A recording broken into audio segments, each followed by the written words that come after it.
नमस्कार, स्वागत है आप सभी का सुजस सारांश की इस क्लास में। मैं हूं आपके साथ विपिन कुमार शर्मा और इस क्लास में हम पढ़ते हैं राजस्थान का करंट अफेयर्स, जिसका आधार होता है राजस्थान सरकार की सुजस पत्रिका, जो कि राजस्थान सरकार के सूचना एवं जनसंपर्क विभाग द्वारा प्रकाशित की जाती है। तो चलिए शुरुआत करते हैं हेडलाइंस के साथ। सबसे पहली जो न्यूज है वो मौसम से ही संबंधित है। पिछले कुछ दिन से लगातार यही चीज़ चर्चा में है, मौसम बहुत खराब है, कहीं ओले पड़े, कहीं बरसात हुई, इसी कारण किसानों की फसल खराब हुई और उस खराब फसल का मुआवजा देने के लिए एक योजना संचालित है जिसका नाम है प्रधानमंत्री फसल बीमा योजना। इस योजना का लाभ कब मिलता है, कैसे मिलता है, प्रोविजंस क्या क्या हैं, इन सबको डिटेल में देखेंगे। तो क्या है हेडलाइन कि ओलावृष्टि और शीतलहर से जो फसलों का नुकसान हुआ उस पर उचित मुआवजा दिया जाएगा। अगली न्यूज है शहीद दिवस पर महात्मा गांधी को श्रद्धांजलि। आप सभी जानते हैं 30 जनवरी को महात्मा गांधी की पुण्यतिथि होती है, तो इस अवसर पर उनको श्रद्धांजलि अर्पित की गई। अगली जानकारी है राजस्थान में बाल विवाह के ग्राफ में 40% कमी आई। तो ये किसका आंकड़ा है? यह है 5वीं राष्ट्रीय परिवार स्वास्थ्य सर्वे रिपोर्ट, जो कि 2019 से 20 तक के आंकड़ों को सम्मिलित किए हुए है। और यहाँ राजस्थान पुलिस का एक विज्ञापन, राजस्थान में लगातार बढ़ती हुई आपराधिक घटनाओं को देखते हुए एक विज्ञापन है। बड़े ही शायराना अंदाज में राजस्थान पुलिस ने लिखा है कि बैडमैन डॉक्टर डेंग मोगेम्बो होया शाकाल, गैंगस्टर को फॉलो किया तो होगा बुरा हाल। ये सभी हिंदी फिल्म के विलेन रहे हैं, आप सभी जानते होंगे। ये सारी फिल्में भी आपने देखी होंगी, आपको इन फिल्मों का नाम भी पता होगा, कौन सी फिल्म में कौन सा कैरेक्टर है। तो राजस्थान पुलिस चाह रही है कि आजकल ऐसे युवा जो कि अपराधियों को अपना हीरो समझते हैं, उनको सोशल मीडिया पर फॉलो करते हैं, उनसे अपना कनेक्शन पाने पर उनको लगता है कि जैसे ये बड़े गर्व की बात है। तो ऐसे युवाओं को रोकने के लिए जो राजस्थान पुलिस है वो उनके सोशल मीडिया पेज को भी ट्रैक करती है, देखती है कि कौन किस प्रवृत्ति की तरफ झुके जा रहा है, ताकि उनकी काउंसलिंग की जाए, समझाया जाए। और यदि लगता है कि कोई ज़्यादा आपराधिक प्रवृत्ति की ओर है तो राजस्थान पुलिस उससे बात करेगी, मिलेगी, हो सकता है अरेस्ट भी कर ले। अगले पेज पर विधानसभा कोलायत लिफ्ट के लिए 123.15 करोड़ रुपए स्वीकृत किए गए। और समय से पहले पशुओं के टीकाकरण से लंपी बीमारी का प्रभाव कम रहा। ये लंपी वाली इमेज आप देख ही रहे हैं। लंपी को हमने लगातार कई बार बहुत डिटेल में डिस्कस किया है। यहाँ है सरकार विद्यार्थियों के बेहतर भविष्य के लिए प्रयासरत। तो विभिन्न जो कार्यक्रम चलाए जा रहे हैं विद्यार्थियों के लिए, उनके बारे में जानकारी दी गई। अगले पेज पर अलवर नौगांव में उपयुक्त भूमि मिलने पर नए औद्योगिक क्षेत्र स्थापित होंगे। और डॉक्टर भीमराव अंबेडकर पुरस्कार, जिसके लिए आवेदन की जो अंतिम तिथि है वो 28 फरवरी रखी गई है। इधर है राजस्थान में सिंगल यूज प्लास्टिक निर्माताओं पर कड़ी कार्रवाई की जाएगी, यानी कि राजस्थान में सिंगल यूज जो प्लास्टिक है उसको बैन किया गया है। भीलवाड़ा घाटारानी माताजी के पास एनीकट बनेगा। और राजीव गांधी युवा मित्र, लक्ष्य से अधिक नियुक्तियां। क्या है राजीव गांधी युवा मित्र, इसको समझेंगे। और यहाँ मुख्यमंत्री वर्क फ्रॉम होम योजना, इस योजना के बारे में भी संक्षेप में 2-4 लाइन हम पढ़ने वाले हैं। देखते हैं इंडेक्स क्या है हमारा। एक है प्रधानमंत्री फसल बीमा योजना जो सबसे पहले है, उसके बाद मुख्यमंत्री वर्क फ्रॉम होम योजना और लास्ट में है राजीव गांधी युवा मित्र कार्यक्रम। इसके अलावा एक और बात, आपने कमेंट्स में जो 1-2 क्वेश्चन पूछे थे उनका भी जो आंसर है वो हम वीडियो के लास्ट में, जैसा कि हर बार डिस्कस करते हैं, आज भी वीडियो के लास्ट में उनको डिस्कस करेंगे। पहली योजना क्या है? प्रधानमंत्री फसल बीमा योजना। तो सबसे पहले प्रारंभ कब हुई? 13 जनवरी 2016 को। ये योजना केंद्र सरकार और राज्य सरकार दोनों द्वारा संचालित है। उद्देश्य क्या है? फसल खराब होने की स्थिति में किसान को व्यापक बीमा कवर प्रदान करना।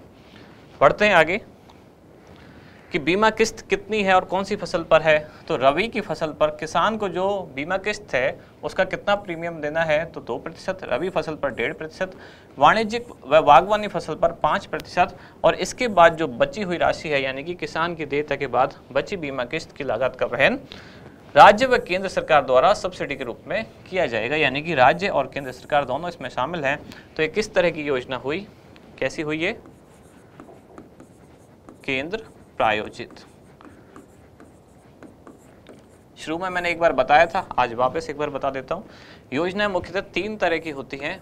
एक होता है केंद्रीय क्षेत्र की योजना या केंद्रीय क्षेत्रक योजना, दूसरी हो गई केंद्र प्रायोजित योजना और तीसरी हो गई राज्य सरकार की योजना यानी राज्य क्षेत्र की योजना। तीनों में अंतर क्या है? केंद्रीय क्षेत्र की योजना या केंद्रीय क्षेत्र की योजना, इसका मतलब यह है कि इस योजना की पूरी प्लानिंग यानी कि योजना कैसे कैसे बनेगी, योजना का पूरा एडमिनिस्ट्रेशन यानी कि शुरुआत से लेकर लास्ट तक पूरा इसका प्रशासनिक नियंत्रण और पूरा के पूरा वित्तीय प्रबंधन यानी कि सब कुछ मिला के 100% किसके द्वारा खर्च किया जाता है, केंद्र सरकार के द्वारा। राज्य सरकार का इसमें कोई रोल नहीं होता है। इस योजना को कहा जाता है केंद्रीय क्षेत्र की योजना। केंद्र प्रायोजित योजना क्या होती है कि इसकी प्लानिंग केंद्र सरकार करती है। केंद्र सरकार की जो मशीनरी है वो बनाती है योजना बैठ के, जो अधिकारी हैं केंद्र सरकार के, कि हमें कोई ऐसी योजना संचालित करनी है, तो यानी कि प्लान बनाया केंद्र सरकार ने। अब लेकिन उसका जो वित्तीय प्रबंधन है या उसका जो बर्डन है, वित्तीय बोझ है, वो कौन उठाएगा, तो उसमें केंद्र और राज्य दोनों शामिल होते हैं। यानी प्लानिंग ऊपर से की है केंद्र सरकार ने, लेकिन खर्चा वहन करने की बात आती तो उसमें केंद्र और राज्य दोनों शामिल होते हैं।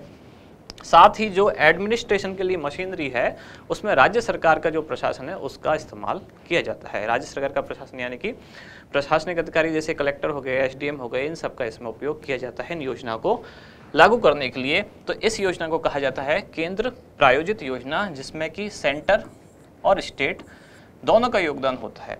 अब इसमें वित्तीय जो लागत का अलग अलग भाग वहन करते हैं, कभी केंद्र सरकार और राज्य का 50-50% होता है, कहीं केंद्र सरकार 90% और राज्य 10%, कहीं केंद्र 70 और राज्य 30, कहीं केंद्र 30 और राज्य 70, कहीं 60-40 या 40-60।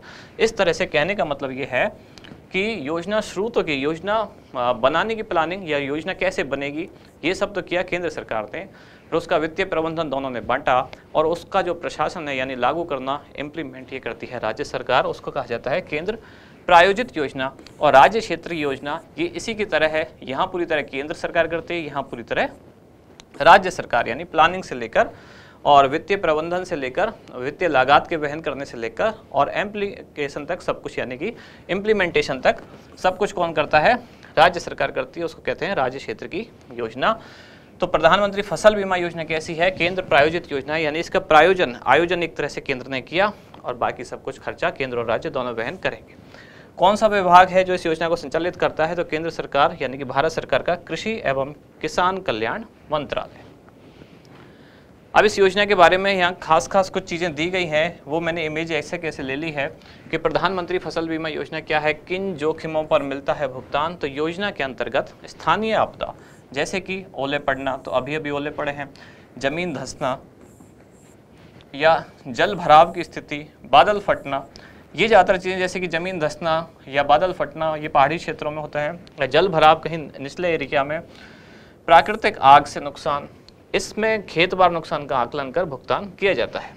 दूसरी बात क्या है, निष्फल बोवाई यानी कि बोवाई की लेकिन जो पौधा है वो अंकुरित नहीं हुआ, खड़ी फसल का नुकसान तथा फसल कटाई के बाद 14 दिन तक चक्रवात, ये 14 दिन याद रखना है, 14 दिन तक चक्रवात या बेमौसम बारिश, अभी भी जैसे बेमौसम बारिश है, इससे नुकसान होने पर खेतवार आकलन करके भुगतान किया जाता है। या फिर बीमित फसल की खराब मौसम के कारण बुवाई या रोपाई ना कर पाने की स्थिति में बीमा मूल्य राशि का 25% भुगतान किया जाता है। ये अलग कंडीशन हो गई, यानी कि फसल बोई ही नहीं गई किसी कारणवश, और वो कारण क्या है, प्राकृतिक आपदा या कुछ भी रीजन है, उस वजह से फसल की बुवाई या रोपाई ही नहीं हो पाई, तब जितनी बीमा के मूल्य है फसल का उसका 25% भुगतान किया जाएगा। और किसानों को अंतिम दावों का भुगतान राज्य सरकार द्वारा फसल कटाई प्रयोगों के आधार पर निर्धारित उपज आंकड़ों पर की जाती है। तो इस तरह यहाँ राज्य सरकार भी इसमें इन्वॉल्व हो जाती है और इसलिए ये केंद्र प्रायोजित योजना है। फिर है मुख्यमंत्री वर्क फ्रॉम होम योजना। इस योजना की घोषणा की थी कब, बजट 2022-23 में। अब आपको ये पता है वर्क फ्रॉम होम का कल्चर कब आया, वर्क फ्रॉम होम का कल्चर आया कोविड आने के बाद। तो अगले बजट में ये घोषणा की गई थी बजट 2022-23 में कि महिलाएं भी घर से रहकर ही कुछ काम कर सकती हैं। तो इसी बजट में घोषणा की गई। विवरण क्या है, वर्क फ्रॉम होम कर सकने वाली 20,000 महिलाओं को आगामी वर्ष में इस योजना के तहत लाभान्वित किया जाएगा। ये टारगेट रखा गया था बजट 2022-23 में कि 20,000 महिलाओं को इस योजना से जोड़ा जाएगा। और इस योजना हेतु कितना बजट रखा गया, तो 100 करोड़ रुपए प्रस्तावित था। फिर है राजीव गांधी युवा मित्र कार्यक्रम, कौन से विभाग द्वारा संचालित है, तो राजस्थान सरकार के आर्थिक एवं सांख्यिकी विभाग राजस्थान।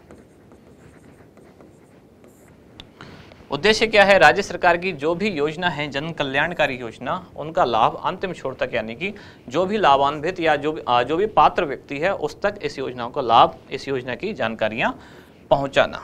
विवरण क्या है इसका, कुछ युवा मित्र और कुछ वॉलंटियर्स को सरकारी योजनाओं के प्रचार प्रसार के बारे में प्रशिक्षण दिया जाएगा, यानी कि योजनाएं आपको कैसे पहुंचानी है अंतिम छोर तक। इसमें Sujas mobile app, Twitter space सहित विभिन्न जो सोशल मीडिया माध्यम है उनके जरिए जानकारी आम जनता तक पहुंचाई जाएगी। इसके बाद हमारा अभ्यास प्रश्न क्या है आज, मुख्यमंत्री वर्क फ्रॉम होम योजना हेतु कुल कितना बजट प्रस्तावित किया गया है, 100 करोड़, 200 करोड़, 500 करोड़ या 850 करोड़ रुपए। क्या होगा इसका उत्तर, वो आप मुझे बताएं। अब आप में से किसी ने कमेंट में पूछा था कि हमारी जो MCQ वाली बुकलेट थी उसके 2 क्वेश्चन पूछे हैं मुझसे, एक है 507 और एक 549। ये जो MCQ वाली बुकलेट जिसका हमने मतलब जो PDF टेलीग्राम पे डाला हुआ था उसमें क्वेश्चन नंबर 507 और 549 पूछा है। अब एक बार मैं आपको वो क्वेश्चन दिखा देता हूँ, फिर उनके बारे में डिस्कस करते हैं। क्वेश्चन नंबर 507 यहाँ लिखा हुआ है, क्या है ये कि पायलट प्रोजेक्ट के तौर पर प्रदेश में पहली बार, सबसे पहले तो पायलट प्रोजेक्ट है, प्रदेश में पहली बार तैरता हुआ पंप निम्नलिखित में से किस बांध पर लगाया जाएगा, माही बजाज सागर, राणा प्रताप सागर, जवाई बांध या जवाहर सागर बांध। उत्तर इसका हाईलाइट है, यानी कि राणा प्रताप सागर। जब ये वाला क्वेश्चन मैंने राजस्थान करंट अफेयर्स की क्लास में पढ़ाया था तब भी किसी ने ये पूछा था और उस टाइम में शायद इसको एक्सप्लेन नेक्स्ट क्लास में मैं नहीं कर पाया था, तो इसलिए आज वापस ये पूछा है तो मैं आपको इसको एक्सप्लेन कर देता हूँ कि पायलट प्रोजेक्ट है पहली बात तो, यानी कि अभी ये संचालित नहीं हुआ है, अभी ट्रायल बेस पर है। और तैरता हुआ पंप ये कहाँ लगाया जा रहा है, राणा प्रताप सागर बांध। ये जो है इमेज ये ली गई है, सीधा मैंने फोटो लिया है, आपका जो वार्षिक अंक है उसका पेज नंबर 94, इस पर इसका एक्सप्लेनेशन लिखा हुआ है। एक बार पहले आप इसको पढ़ लो, फिर इसको मैं डिटेल में आपको समझाता हूँ। तो यहाँ क्या लिखा हुआ है, राणा प्रताप सागर बांध पर पायलट प्रोजेक्ट के तौर पर लगेगा तैरता हुआ पंप। क्लियर बात, राणा प्रताप सागर केवल नाम ही पूछा गया था, क्या है ये डिटेल में दिया गया है कि बांध में तैरता हुआ पंप पहली बार पायलट प्रोजेक्ट के तौर पर राणा प्रताप सागर बांध चित्तौड़गढ़ पर लगाया जा रहा है और PHED विभाग ने जल जीवन मिशन के तहत इसकी तैयारी कर ली है। इस प्रोजेक्ट से भैंसरोडगढ़ क्षेत्र के 68 गांवों को सिंचाई का लाभ मिलेगा और प्रोजेक्ट सफल होने पर, अगर सफल होता है तो राज्य के अन्य बांधों पर भी तकनीक लगाई जाएगी। इस प्रोजेक्ट की सफलता से सिविल कंस्ट्रक्शन पर आने वाली जो लागत है यानी जो खर्चा है वो बचेगा और कम समय में पानी को लिफ्ट कर पाइपलाइन में शिफ्ट करना आसान होगा। पहली बात तो ये, अब आपको ये समझना पड़ेगा, इस क्वेश्चन में आप इसलिए कंफ्यूज हुए 507 और 549 में, क्योंकि दोनों एक जैसे क्वेश्चन थे। एक बार 549 और देख लेते हैं, फिर दोनों को एक साथ एक्सप्लेन करते हैं। ये है 549। राजस्थान में पहली बार हाइड्रो पंप स्टोरेज से बिजली बनाने के लिए निम्नलिखित में से कौन से बांध पर हाइड्रो पावर बनने जा रहा है। यहाँ क्या है, हाइड्रो पंप स्टोरेज, और वहाँ क्या था, तैरता हुआ पंप। तो इसका उत्तर है जवाहर सागर बांध। ये इसका एक्सप्लेनेशन है। अब मैं पहले आपको 2 चीज़ें समझाता हूँ। क्या, एक तो हाइड्रो पंप स्टोरेज क्या है और वो तैरता हुआ पंप क्या है। तो इस इमेज में जो आप देख रहे हैं ये है तैरता हुआ पंप। इसमें सिंपल कुछ भी नहीं है, इसमें कोई बिजली नहीं बनती इस पंप से। ये आप देख रहे हैं, ये जो स्ट्रक्चर है इसकी, ये इसको तैरने में सहायता करती है, एक ये और एक ये। आप इसको ऐसे समझ सकते हैं कि एक नाव के ऊपर एक पंप फिट कर दिया है और ये पंप क्या करता है, उस बांध में जो पानी है उसको खींचकर बस दूसरे पाइप में पहुंचा देगा, यानी कि इस पाइप से निकलता हुआ फिर ये खेतों में, नहरों में पानी जा सकता है। ये केवल सिंपल तैरता हुआ पंप है, इससे कोई बिजली वगैरह नहीं बन रही है, केवल पानी को लिफ्ट करना। आपने बहुत सारे पढ़े होंगे लिफ्ट नहर परियोजना। लिफ्ट करने का मतलब क्या होता है, बांध से पानी को उठाना। लिफ्ट का मतलब उठाना। तो ये पंप खुद तैरता हुआ है, पानी के ऊपर तैरेगा। तैरने के लिए ये स्ट्रक्चर है जिस पर इसको सेट किया गया है। आपने देखा होगा ट्यूबवेल वगैरह में जो वो पंप होता है जो पानी खींचता है वो ज़मीन पर रखा हुआ होता है, पानी खींचने का काम करता है। तो अगर उसी ट्यूबवेल को ऐसे रख दें किसी तैरती हुई जगह पर, एक मैं बिल्कुल सामान्य भाषा में समझा रहा हूँ, किसी नाव के ऊपर उसको रख दें और फिर वो पानी उसी तालाब में से खींचे, तो एक तरह से वो हो जाएगा तैरता हुआ पंप। ये वही पंप है और ये कहाँ लगाया जा रहा है अभी, राणा प्रताप सागर और चित्तौड़गढ़ और उसके आसपास के जो गांव हैं भैंसरोडगढ़ के, उनमें ये पानी सप्लाई करेगा, सिंचाई हेतु पेयजल में भी हो सकता है काम आ जाए। तो ये तो हुआ तैरता हुआ पंप। इसमें कुछ भी ऐसी चीज़ नहीं है कि ये कोई बिजली बनाएगा, सौर ऊर्जा से चलेगा, या मतलब सौर ऊर्जा से बिजली बनाएगा या पवन ऊर्जा से बिजली बनाएगा, ऐसा कुछ नहीं। केवल पानी खींचेगा, बांध का पानी खींचकर नहरों में पहुंचाएगा। और दूसरा जो प्रोजेक्ट है वो क्या है, हाइड्रो पंप स्टोरेज। ये एक टेक्निकल चीज़ है। हाइड्रो पंप स्टोरेज क्या है? हाइड्रो पंप स्टोरेज ऐसी एक चीज़ होती है, ये इसका एक डायग्राम है, मैंने यहाँ लिया है। मान लेते हैं ये एक बांध है, ये इस बांध का पानी है। इस बांध के पानी को पहले एक जगह ऊपर चढ़ाया जाता है और एक टैंक में स्टोर किया जाता है। यहाँ लिखा भी हुआ है कि रिन्यूएबल एनर्जी इसमें यूज की जाती है, यानी नवीकरणीय ऊर्जा जैसे कि पवन ऊर्जा वगैरह। और जब पानी की या बिजली की जब डिमांड कम होती है, यानी कि जनता में, पब्लिक में बिजली की डिमांड जब कम है जिस टाइम, उस टाइम इस पानी को यहाँ से यहाँ टैंक में चढ़ा दिया जाता है। और जैसे ही जब डिमांड बढ़ती है पानी की, यहाँ दूसरा पॉइंट जो लिखा हुआ है, तो जैसे ही डिमांड बढ़ती है फिर इसको वापस नीचे लाया जाता है और ये जो टरबाइन है, ये जनरेटर है, ये घूमता है और इससे बिजली बनती है। ये अलग प्रोजेक्ट है। ये क्या है, हाइड्रो स्टोरेज पंप, जो कि आपका दूसरा क्वेश्चन था। अब आप इस क्वेश्चन पे आते हैं कि हाइड्रो पंप स्टोरेज, ये यहाँ डिटेल इसकी दी गई है। तो राजस्थान में पहली बार हाइड्रो पंप स्टोरेज से बिजली बनाने की तैयारी कहाँ हो रही है? चंबल नदी के जवाहर सागर बांध पर। और क्या हो रहा है इसमें, तो इस बांध के पास एक पहाड़ी है जिस पर कि 2.4 मिलियन क्यूबिक मीटर की क्षमता वाला एक स्टोरेज टैंक बनाया जाएगा। और बांध से पानी पहले उस टैंक में चढ़ाया जाएगा और जब ज़रूरत होगी तो वापस उससे पानी नीचे उतार के और उससे बिजली पैदा की जाएगी। इस तरह ये दो अलग अलग चीज़ हुई। एक रफ डायग्राम अगर मैं बनाऊं तो ये केवल कोई बांध है, ये राणा प्रताप सागर बांध है और इसके ऊपर ये तैरता हुआ पंप है। ये बस यहाँ से पानी खींचेगा, पंप ने पानी खींचा और इधर खेतों में पहुँचा दिया। ये तो सिंपल प्रोजेक्ट है, इसमें कुछ नहीं है। ये कहाँ है? राणा प्रताप सागर। बस पंप ने पानी खींचा और पहुँचा दिया खेतों में। और कहाँ? भैंसरोडगढ़ और उसके आसपास के जो 68 गांव है। दूसरा जो प्रोजेक्ट है ये है बांध। कौन सा बांध है? जवाहर सागर। जवाहर सागर बांध के पास ये कोई पहाड़ी है, मान लेते हैं ऐसी कोई पहाड़ी।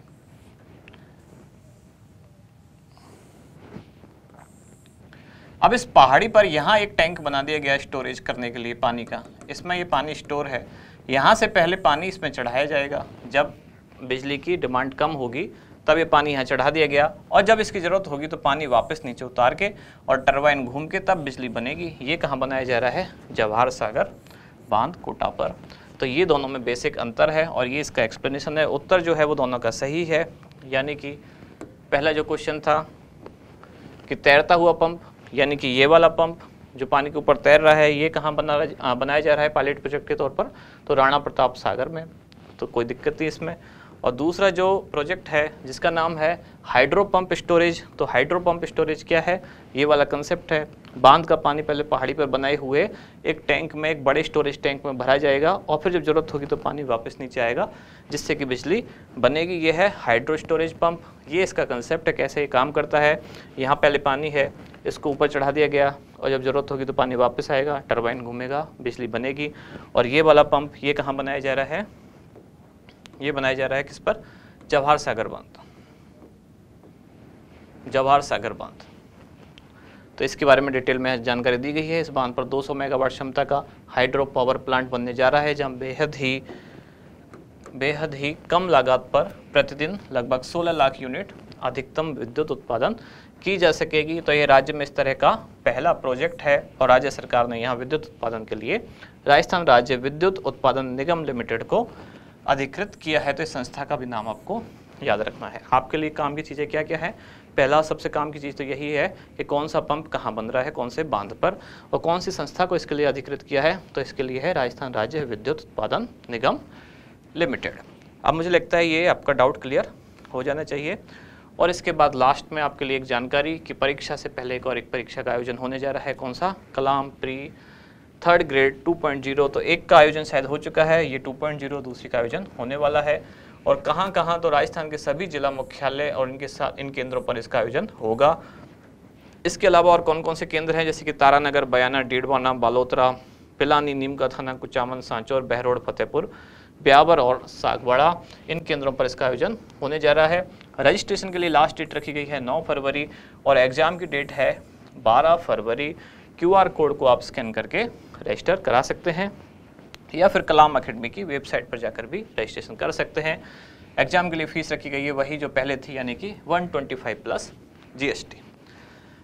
तो इसके अलावा कोई डाउट हो तो आप पूछ सकते हैं, उसको फिर हम डिस्कस करेंगे अगली क्लास में। तो यहाँ समाप्त होती है आज की क्लास। आप मिलते हैं कल अगली न्यूज़ के साथ अगली क्लास में। धन्यवाद।